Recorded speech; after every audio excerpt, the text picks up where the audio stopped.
If your paycheck feels normal, but your life feels impossible, you're not crazy. Because in the 2026 economy, a $2,000 budget isn't a challenge anymore. For a lot of Americans, it's survival.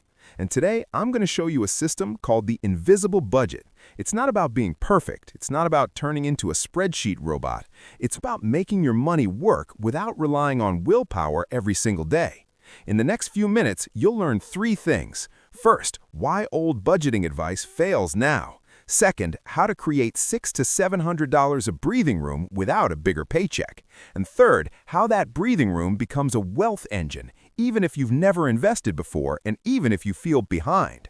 Tap like if you want budgeting advice that works in real life, and comment 2026 if your grocery bill feels way higher than it should. Most money advice online still sounds like cut coffee, use coupons, be more disciplined. And yes, tiny cuts can help a little, but here's the truth. If your biggest bills are too big, tiny cuts don't save you. If rent, transportation, and basic necessities eat your whole income, skipping a latte doesn't fix the math. It just makes you tired and resentful, and then you quit. So if you've tried budgeting before and it didn't work, I want you to hear this clearly. You weren't bad with money. You were trying to win a game with unfair rules. Because in 2026, there are hidden forces pushing prices up. Not just the obvious stuff you notice like eggs and gas, but also the quiet stuff that gets baked into prices behind the scenes. One example is tariff-related costs and supply chain shifts. Morningstar has said tariff costs are increasingly being passed to consumers, and their outlook projects inflation rising in 2026 because of it. The Cleveland Fed has also discussed that goods inflation has picked up and that it's an open question how much more tariff pass-through may still happen. That means the price jump on electronics, clothes, household items, and everyday goods doesn't feel like inflation. It just feels like life got more expensive again, like you're walking up an escalator that's going down. So if you're still using 2022 budgeting rules in a 2026 world, you're playing the wrong game. The invisible budget is how you stop losing. Here's the invisible budget in plain English. You stop fighting money every day by building a life where the biggest bills can't crush you. It has 3 phases. Phase 1, slash fixed costs first. That's your oxygen. Phase 2, control daily spending next, without misery. Phase 3, turn what's left into a simple wealth engine. And the reason this works is simple. Fixed costs hit you no matter what. Rent, car payments, insurance, minimum debt payments, subscriptions. If your fixed costs are too high, your budget is already over before you buy food. So phase 1 is the fixed cost radical audit. Radical means you don't nibble around the edges. You go after the big anchors. And I know some of this will sound uncomfortable. That's the point. Comfort is expensive. We are buying freedom. Let's start with housing, because housing is usually the biggest anchor. The old rule said housing should be 30% of income. On $2,000 a month, that's $600. For many places in the U.S., that's not realistic. So here's the new rule for 2026. Housing must help you, not trap you. That means your housing choice needs to do one of 2 things. Either it drastically lowers your cost, or it supports your income, like being near better work opportunities, or enabling remote work, or making your commute cheaper and simpler. Now, quick reality check. I'm not saying everyone can just pick up and move tomorrow. Life is real. Kids, family, health, leases, jobs. So we're going to use a best available move approach. Not perfect, best available. Here are 3 housing moves ranked from easiest to hardest. Move number 1, renegotiate or reset inside your current area. That can mean moving to a smaller unit when your lease ends, taking a unit without luxury extras, or choosing a place that reduces driving. The goal isn't a dream apartment. The goal is cost control. Move number 2, co-living. If you can safely do it, roommates or house sharing can be the biggest instant win. For example, if rent goes from $1,200 to $850, that's $350 back every month. That's not a small cut. That's real oxygen. Move number 3, relocation to a cheaper area where income still works. Not the middle of nowhere, not misery, just a place where the gap between what you earn and what you spend isn't so brutal. Here's a simple test. If you can cut housing by $300 to $500, you've basically given yourself a raise, a tax-free raise, and it shows up every month. Now let's talk about transportation, Because transportation is the second budget killer. And the most common trap is this: people think a car payment is normal. It's common, yes, but normal doesn't mean helpful. If you have a car payment, ask this question: does this car help me make money, or does it just help me look like I make money? For some people, the car is required for work. Fine. But the goal is still to get transportation to the cheapest, reliable level possible. Reliable is the key word. Not fancy, not new, not status. If you can lower your transportation cost even by $150 a month, that's $1,800 a year. That's groceries for months. That's a starter emergency fund. That's investing money. Next is what I call the ghost bills, subscriptions. Not your one main streaming service. I mean the forgotten charges, apps, premium accounts, storage, trials you meant to cancel. Here's a beginner-friendly method. Open your bank app and search for the words subscription, recurring, monthly, and annual. You will find surprises. Then apply this rule. If you don't use it every week, cancel it. You're not missing out. You're buying your freedom back. And if you're thinking, but it's only $9.99, remember this: budgeting is not just math, it's momentum. $10 here, $15 there, $20 there, and suddenly you've got $100 a month leaking out of your life. That's $1,200 a year. That's not nothing. Now let's do the part most people never do. Put the results into a simple before and after. Here's an example of a standard fixed-cost situation on $2,000 a month. Rent is $1,200. Car payment and insurance are $550. Subscriptions are $120. Utilities are $200. That's $2,070. You're already over budget before food, gas, or anything else. That's why people feel like they're failing when they're actually just trapped in bad math. Now here's an optimized example. Rent through co-living becomes $850. Transportation gets reset to around $250. Subscriptions drop to $25. Utilities get tightened to $175. That's $1,300. That creates about $700 of breathing room. This is the moment everything changes, because now you're not budgeting in panic mode. You're budgeting from a position of control. And listen carefully, this breathing room is not for treating yourself. It's fuel.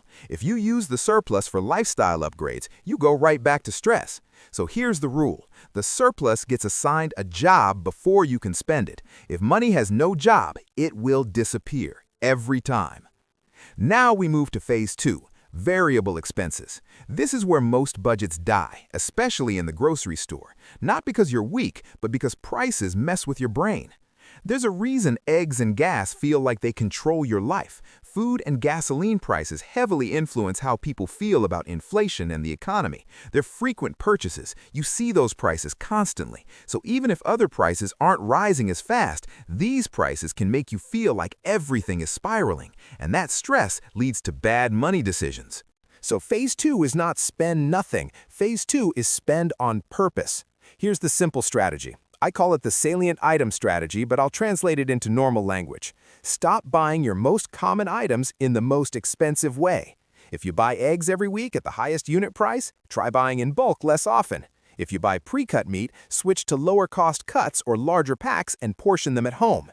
If you buy single drinks at convenience prices, switch to store-brand packs. If you buy tiny packages, switch to bigger packages. And I want to be clear, this isn't about turning into a prepper. It's about reducing price shocks. You're basically smoothing your costs so one bad week doesn't destroy your month.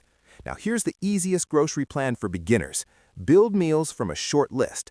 Pick one cheap protein, one cheap carb, and one veggie base. Rotate sauces and spices so it doesn't feel like punishment. Keep it simple. Example combos: protein, eggs, chicken thighs, beans, tuna. Carb, rice, pasta, oats, potatoes. Veggie, frozen vegetables, cabbage, carrots, whatever is cheapest. The goal is not perfect nutrition. The goal is I can eat all month without panic. Now here's a rule that makes this even easier. The 2-basket rule. Basket 1 is must-haves, the food that actually builds meals. Basket 2 is nice-to-haves, the fun stuff. You're allowed nice-to-haves only if basket 1 stays inside the weekly cap. Most people lose because the nice-to-haves quietly become the whole store. The chips, the drinks, the snacks, the little just-this-once items. They're not evil, they're just expensive. And if you're thinking, but I deserve something, I agree, you do. So here's the smarter move. Schedule your treats. Don't impulse buy your treats. Plan one treat per week. Put it in the budget. That turns treats from guilt into control. Now, we need one more powerful idea for 2026. Status spending is dangerous. A lot of people are struggling right now because they're still trying to spend like the economy is normal. It's not normal. Social media makes it look normal, but it's not. So ask this question before any purchase. Is it a need, a want, or a status signal? A reliable phone is a need. A brand new flagship phone is often a status signal. Eating out constantly is often a status signal. A basic wardrobe is a need. A shopping haul is usually a status signal. In 2026, the fastest way to stay broke is trying to look unbroke. Quick question, what's one item you stopped buying because the price got ridiculous? Comment it. I'll read them and I may pin the best ones. Now we move to phase 3, the wealth engine. This is where you go from surviving to getting ahead, and I'm going to keep it beginner friendly. The most important rule is automation. The day money hits your account, your plan happens automatically. Because if you wait until the end of the month always wins. Something comes up, you get tired, you make one just this once decision, and the surplus disappears. So here's a simple split for that surplus. One part goes to investing for future you.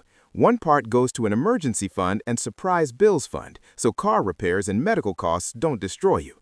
And one part goes to skill building, so you can increase income over time. Let's make that super practical.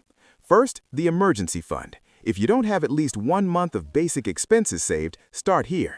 Not because it's exciting, but because it stops disasters. A $400 repair shouldn't become a credit card spiral.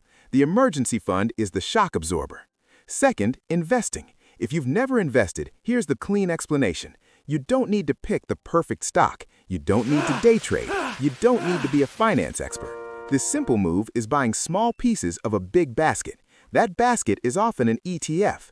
The point isn't being fancy. The point is consistency. And if investing scares you, start with a tiny amount just to learn the buttons. $10, $20. The confidence is worth it. Why does investing matter more in 2026? Because prices may keep rising in uneven ways. There are still forces like tariffs affecting goods prices and uncertainty about how much gets passed through. Morningstar expects inflation to rise in 2026 as tariff costs hit consumers. So instead of hoping prices go back down, you build ownership in assets that can grow over time. Third, skill building. This is the part people skip, but it's the part that changes your life. If you're living on $2,000, the goal isn't to stay there forever. The goal is to use this system as a launch pad. When your fixed costs are low, you can take smarter risks. Instead of chasing random side hustles, pick a skill that pays more over time. Here are examples that don't require a fancy degree. Spreadsheet help, basic data tasks, writing for businesses, virtual assistant work, organizing calendars and emails, and simple automation services for small companies. Start small, build proof, raise your rates. And here's the mindset. Your first side hustle job isn't about money, it's about credibility. The money comes after you have proof. Now let's recap the invisible budget. Phase 1, fix the big bills first. Housing, transportation, subscriptions. That creates oxygen. Phase 2, control daily spending with simple rules. 2 baskets, bulk the basics, schedule treats. Phase 3, turn the surplus into safety and growth. Emergency fund, investing, and skills. Comment template if you want me to build a complete $2,000 budget template for a single adult, a couple, and a single parent with beginner-friendly categories you can copy. And subscribe to the Money Dial if you want money advice that works in the world we're actually living in.